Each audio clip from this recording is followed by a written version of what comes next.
గురువుగారు, కర్మఫలము అంటే ఏంటి? దానికోసం చెప్పండి ఒకసారి. ఏమిటంటే కర్మ సిద్ధాంతం చాలా మూలం అండి. ఈ కర్మఫలం అనేది అడిగారు కదా మీరు. చిన్న ఉదాహరణకి చిన్న కథ మీకు చెప్తాను, వినండి. ఏమిటంటే ఒక రాజ్యంలో ఒక రాజుగారు ఉండేవారు.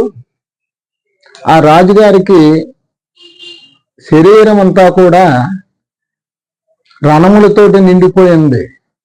ఉంటే అప్పుడు ఆ రాజుగారు ఎన్ని వైద్యం చేయించినా కూడా, ఎంతమంది డాక్టర్లు వచ్చినా కూడా తగ్గలేదు. ఒక స్వామీజీ వచ్చారు.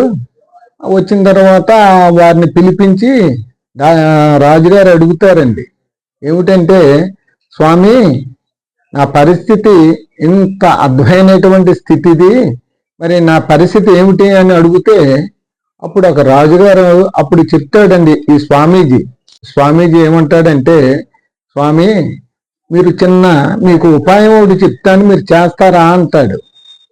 తప్పనిసరిగానే అంటాడు. అన్నప్పుడు ఈ రాజుగారు ఏదైనా ఒక రసమో లేకపోతే వైద్యం ఏదో చేస్తారనేది అనుకునే పరిస్థితుల్లో రాజుగారు ఉంటాడు. ఉంటే రాజుగారు, మీరు రేపటి నుంచి సాయంత్రం సూర్యాస్తమయం అయిన తర్వాత మీ ఊరు చివర ఒక మర్రి చెట్టు ఉంటుంది. ఆ మర్రి చెట్టు దగ్గరికి మీరు వెళ్ళి సాయంత్రం ఒక అరగంట అక్కడ కూర్చుని మరలా తిరిగి వచ్చేయండి. వస్తే మీరు అదే విధంగా కొద్ది రోజులు చెయ్యండి అని చెప్తాడు. చెప్తే ఆయన అనుకుంటాడు, ఇదేమిటి, నాకేదో మూలికలు వైద్యం ఏదన్నా చేస్తారు అనుకుంటే ఇదేంటి ఇలా చెప్తున్నారు ఇది అనుకున్నారు. కానీ స్వామీజీ చెప్పారనే నమ్మకం మెయిన్ అక్కడ.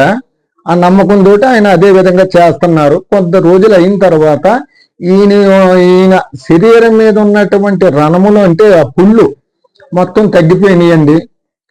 తగ్గిపోయిన తర్వాత ఒక రణం ఉండిపోయింది ఆయనకి, శరీరానికి. ఎందుకు అంటే కారణము, అక్కడ ఉన్నటువంటి ప్రజలు రోజు ఇదేమిటండి, రాజుగారికి ఈ వయసులో ఇటువంటి బుద్ధి ఉక్రించింది, ఆయన ఈ విధంగా తిరగటం మంచిది కాదు కదా, ఈ వయసులో ఆయన ఈ పెద్ద వయసు అయిన తర్వాత కూడా ఎక్కడికో వెళ్ళి వస్తున్నాడు అనేది ప్రచారం జరగటం మొదలు పెట్టిందండి. మెయిన్ దీనికి చెప్పవలసింది ఏమిటంటే, ఆయన కర్మఫలం రోజుకొకరు పంచుకుంటా తీసుకున్నారండి. ఎందుకంటే ఆయన తప్పు చెయ్యకుండా తప్పు చేశాడనే ప్రచారం జరుగుతుంది కనుక ఈ కర్మఫలం అందరూ కూడా వీళ్ళ పంచుకున్నారు. తర్వాత కొద్ది రోజులు అయిపోయిన తర్వాత ఈయన ఏం చేశారంటే, ఒకే ఒక్క రణం మిగులుతుందండి. స్వామీజీ, ఏమిటండి ఇది ఒకటి మిగిలింది అని అడుగుతారు. ఆయన అడిగితే అప్పుడు చెప్తాడు, ఆయన రాజుగారు, మీకు ఇది తగ్గదు. మొత్తం మీ దగ్గర ఉన్నటువంటి మీ అందరూ కూడా మీ కర్మఫలాన్ని పంచుకున్నారు, నేనొక్కడనే పంచుకోలేదు కనుక ఆ రణం తగ్గదండి అని చెప్పేసి వెళ్ళిపోతాడండి. అది కర్మ సిద్ధాంతంలో మీకు చిన్న ఉదాహరణ చెప్పాను.